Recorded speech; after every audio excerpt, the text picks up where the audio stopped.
네, 설 연휴 기간에도 코로나19 확산세가 거셌습니다. 이 부분 좀 더 짚어보겠는데요. 어제 이어서 오늘도 신규 확진자 수가 2만 명대를 기록할 것으로 보이고 또 오늘부터는 일부 동네 병원이나 또 의원에서도 코로나 검사를 받을 수가 있습니다. 고위험군을 제외한 의심자는 신속 항원 검사를 먼저 받아야 하는데 일부에서는 또 실효성 논란까지 일고 있습니다. 가톨릭대 의대 백순영 명예교수와 함께 말씀 나누겠습니다. 어서 오십시오. 안녕하세요. 예, 하루 10,000명 집계된 게 이제 지난주였고요. 꼭 일주일 만에 이제 2만 명 어제 넘어섰고요. 오늘 더 이제 많이 확산이 될 것 같은데 어떻게 보십니까? 지금 이제 설 연휴 기간 동안에 잡히지 않은 분들도 이제 많이 계실 것 같은데. 예, 그 이전에도 이 4,000명에서 8,000명 올라가는데 한 주일 걸렸고요. 네.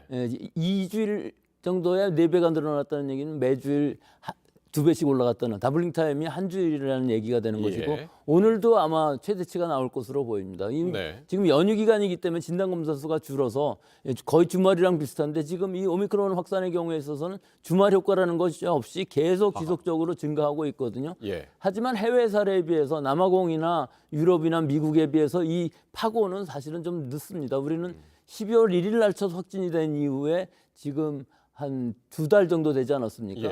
예. 그 파도가 상당히 좀 낮은 데 비해서 길게 가는 이런 상황이 될 수가 있고 예. 이 전체적인 규모 확진자의 규모도 아마 10만 명 정도에서 멈추지 않을까 하는 예상이 될 수밖에 없는 것이 우리는 3차 접종률도 상당히 높고 예. 사회적 거리두기도 적당한 시기에 지금 시행하고 있었고 지금 우리 전체적인 국민들의 방역 의식이 높기 때문에 해외 사례처럼 그렇게 방역 체제가 어떻게 잘못되거나 또는 의료 체제가 좀 붕괴되거나 하는 일은 생기지 않고 잘 넘어갈 것으로는 예상을 하고 좀 있습니다. 전에 이제 더블링 말씀하셨는데 이제 확진자 수가 이제 2배로 늘어나는 그게 이제 이렇게 되면은 이번 주에 4만 명, 2만 명이고 다음 주에는 한 4만 명 나온다는 얘기도 있고.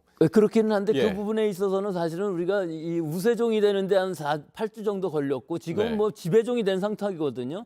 근데 지금 문제는 양성률이 한 9% 정도 되고요. 네. 임시선별검사소라는 데는 증상이 없거나 혹은 경증인 사람들이 자발적으로 가서 진단을 받는데 거기서 나오는 확진자들이 전체 확진자의 한 40% 정도를 차지하고 있다는 것은 우리 지역사회에 이미 전체로 많이 퍼져 있다는 것을 뜻하기 때문에 예. 이런 상황에서는 더블링 타임이 더 빨라지진 않을 것으로 보여서 확산은 대대 3만 명에서 한 10만 명 정도까지 시간을 두고 좀 길게 가면서 또 떨어지는 것도 상당히 늦게 떨어질 수밖에 없는 오히려 완만하게. 이런 것이 우리 방역이나 의료 체제에 굉장히 도움을 줄 수 있는 것이 예. 피해를 최소화하면서 의료 체제를 유지하면서 이 면역이 생기는 이런 상황이 될 수 있는 것은 기대해 볼 만합니다. 예, 그렇군요.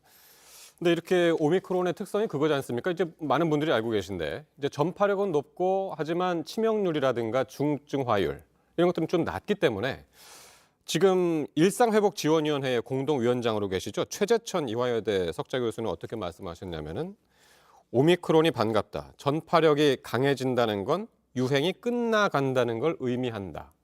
이렇게 말씀하셨어요? 이 부분은 어떻게 동의하십니까? 예, 저도 이 긍정적인 판단을 한 적은 많이 있습니다. 이것이 이렇게 그렇게 될 것으로 아마 생각은 되지만 아직 반갑다고 할 시기가 아닙니다. 분명히 아직도 위험한 시기고요. 전파력이 강해졌다고 그래서 유행이 끝나지도 않습니다. 이런 부분은 좀 잘못 말씀하신 것으로 보이고요. 다만 우리가 그렇게 희망하고 그렇게 갈 것으로 보이기는 합니다. 하지만 네. 예단할 수가 없는 시기인 것이고요. 예. 전파력이 강한데 치명력도 강할 수는 없다고 이렇게 단정을 하셨는데 절대로 그렇지 않습니다. 우리가 델타라는 변이 오미크론이 생기기 전에 바이러스를 보면은 알파나 베타에 비해서 전파력이 2배 강해지면서 또한 치명률도 굉장히 강해졌거든요. 네. 이게 나올 수 있는 상황입니다. 이게 예상을 뛰어넘고 나온 것인데 예. 앞으로 나오는 변이들도 아마 전파력은 강하지만 예. 사실은 독성은 약해질 것으로 보이지만 또 하나의 문제는 동물에서 새로운 것이 생길 수 있을 것이다 이렇게 말씀을 하셨는데 예. 이 코로나19라는 바이러스는 원래 박쥐에서부터 나왔고 중간 숙주를 거쳐서 우리한테 왔는데 예. 우리는 지금 중간 숙주는 잘 알고 있지 못합니다. 따라서 중간 숙주에서 증식을 하면서 새로운 바이러스가 생길 가능성이 없지는 않습니다만 가능성이 거의 없고요. 네. 오히려 사람 중에서 면역이 약해진 사람들한테서 그 감염이 굉장히 심각해지면서 지속적으로 감염이 되면서 거기서 많은 증식이 일어나서 예. 새로운 바이러스가 나올 가능성은 예. 있기는 합니다.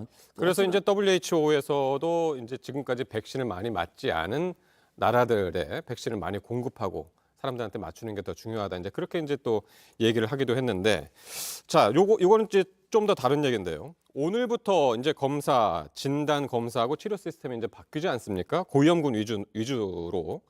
그래서 보통 고위험군이 아니면은 이제 신속 항원 검사부터 이제 받기로 했는데, 이게 이제 PCR 검사보다 이제 정확도가 떨어져서 과연 실효성이 있느냐 이런 이야기들이 나와서 말이죠. 저는 실효성이 있다고 봅니다. 물론 민감도 많이 떨어집니다. 한 네. 100배에서 1000배 바이러스 양이 많아야 양성이 나오는 것이죠. 하지만 PCR이라고 그래서 이것이 완벽한 건 아니거든요. 100%가 될 수가 없습니다. 예. 바이러스 양이 어느 정도 있어야만 양성이 나오는 것이기 때문에 그럼 어디서 볼 수 있냐면은 자가격리되어 있는 환자들을 보면은 첫날부터 나오지 않거든요. 뭐 5일, 6일 후에 나오는데 이 사람은 분명히 감염원이 한 번인데 사람 안에서 바이러스가 늘어나면서 양성이 되는 것이거든요. 예. 그러니까 그 감지가 되는 시간이 좀 늦어진다는 뿐이지. 딱 그래서 한 번에 음성이 나왔다고 그래서 지금 음성은 아니다 하는 것은 알 수 있습니다. 한 번 더 해봐야만 음성이 양성으로 바뀔 수가 있는 상황이기 때문에 예. 분명히 양성을 찾아낼 수 있는 능력은 있습니다. 하지만 시기에 문제가 있는 것이고요. 예. 또 하나는 양성이 나왔다고 그래도 또 이 PCR 검사에 비해서는 이 양성이 확실한 양성이 아닙니다. 지금 26일에서 30일까지 숫자는 적지만 8만 4천 명 중에서 687명이 양성인데 실제로 PCR을 해보면 523건, 즉 76% 정도의 정확도밖에 없기 때문에 네. 양성도 양성으로 볼 수가 없는 상황이긴 하지만 예. 선별 검사를 할 때는 굉장히 중요한 것이거든요. 아하. 많은 사람들이 받을 수 있고 예. 그 중에서 양성을 찾아낼 수 있는 그런 장점이 있는 그래서 진단법이라고 할 수 있는 것이죠. 일부 교수님들은 어떤 말씀도 하시냐면 이게 어쨌든 신속 항원 검사를 하면 PCR 검사로도 실제로도 이제 양성이 될 가능성이 지금 말씀하신 대로 76% 정도 높기 때문에 신속 항원 검사에서 하루를 더 기다려서 PCR 검사를 할 필요는 없다. 미리 양성으로 간주하고 대비를 해야 된다라고 하는 주장에 대해서는 어떻게 보시는지요? 그것도 잘못된 것이요. 그러면 4분의 1이라는 그 인구가 결국은 그 자원 낭비를 하는 상황이 되는 것이거든요. 확진되지 않은 사람인데 그분들은 격리되고 치료를 하게 되는 상황이기 때문에 네. 이 코로나 치료는 다르죠. 지금 팍스로비드도 네. 낭비가 되는 상황이기 때문에 네. 실제로 양성을 확진하는 데는 PCR 검사를 꼭 해야 됩니다. 이것은 네. 뭐 임신 진단 키트랑 마찬가지로 이건 선별 검사일 뿐이고 네. 확진 검사를 해서 양성을 찾아내고 바로 처방을 하는 것이 중요한 것이 예. 신속 검사는 시간이 안 걸립니다. 거기서 양성이 나왔다 하면 바로 PCR을 하는 것이기 때문에 시간의 차이는 그다지 크지 않다고 봅니다. 예. 자, 이제 오늘 내일이군요. 내일 이제 새로운 사회적 거리두기 조정안이 이제 확정돼서 발표됩니다. 다음 주부터 이제 다시 새롭게 이제 적용이 되겠죠. 어떻게 나올까요? 방역 대책이? 이 방역 대책은 지금으로서는 아마 굉장히 고심을 하실 것으로 보이는데 네. 오미크론이라는 유행이 굉장히 지금 급증세 시작이 됐거든요. 그렇기 때문에 여기서 방역을 완화할 수는 없습니다.